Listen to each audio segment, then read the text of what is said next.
போலி மருந்து விவகாரத்தில் உங்களுடைய இன்வால்மெண்ட் இருக்குது அப்படின்னு சொல்லிட்டு இருக்காங்க. அதில் சர்ச்சைக்குரிய நபராக இருக்கக்கூடிய நபரோட நீங்கள் வந்து நிர்மலா சீதாராமன் அவர்களை நேரில் சந்திச்சுட்டு இருந்தீங்க அப்படின்னு சொல்லப்படுது. உங்களுடைய பதில் என்ன சார்?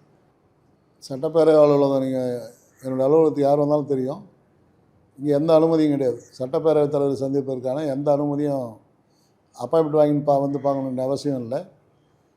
அவர்கள் என்னுடைய தொகுதியில் ஐஐடி ஸ்டூடெண்ட் 3 மாணவர்கள் அழைச்சி வந்தாங்க. ஒரு புதிய தொழிற்சாலை அமைக்க போகிறோம், அதுக்கு 100 கோடி ரூபா ப்ராஜெக்ட் லோன் வேணும்னாங்க. இந்த ப்ராஜெக்ட் லோன் வாங்கிறதுக்காக மட்டும்தான் நான் அவங்களை அழைச்சி போனேன்.